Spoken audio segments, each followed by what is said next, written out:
Kappa who turned a small insurance company into a multi-million-dollar empire in North Carolina's Black Wall Street. Hi, I'm Sage Cope, a member of the Carey Kappa League, and today for Black History Month, we'll be exploring the career of Charles Spaulding, the Black Wall Street entrepreneur. He developed industrial insurance. The premiums were tiny, a nickel, a dime, but they were collected weekly. Spaulding would ride his bike through the muddiest roads of Durham, knocking on doors every week. But he wasn't a bill collector. He was a part of family. He knew when the baby was sick. He knew when the crop came in, and he was a marketing genius. On August 1st, 1874, Charles Spaulding was born to parents of two farmers in Whiteville, North Carolina. In 1894, Charles moved to Durham with his uncle Aaron Moore.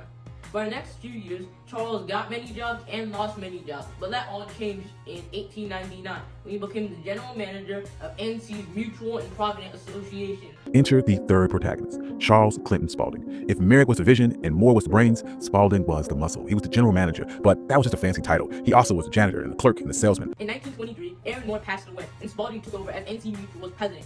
Over the next few years, Spaulding's career skyrocketed as he bought several other companies, doubling his income. And in fact, Spaulding's businesses were so successful, the people of Durham started calling the town Black Wall Street.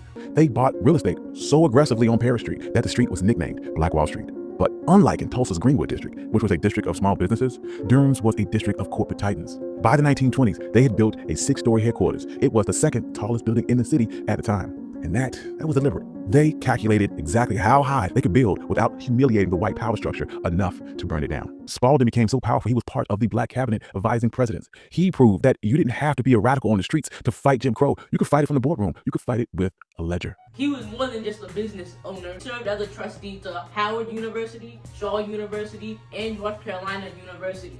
Merrick and Spaulding stated that we needed to stop the leak, so they invented a closed-loop economy. Insurance premiums came into North Carolina Mutual, but instead of sitting in a vault, the money moved next door to an established mechanics and farmers bank. Suddenly, if you needed a mortgage to buy a home, you didn't have to beg a white loan officer. You went directly to mechanics and farmers. In other cities, white banks would squeeze the life out of activists.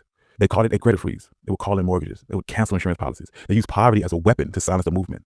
But in Durham, that weapon jammed because North Carolina Mutual held the mortgages. They couldn't be called in. Because they held the insurance, it couldn't get canceled. The Mutual became a shield against white supremacy. Unfortunately, he passed away on August 1st, 1952. Charles Spaulding's life serves as a beacon of inspiration for all African Americans. His legacy continues to inspire countless individuals to achieve excellence, to stand for what is right, and to never lose sight of their potential.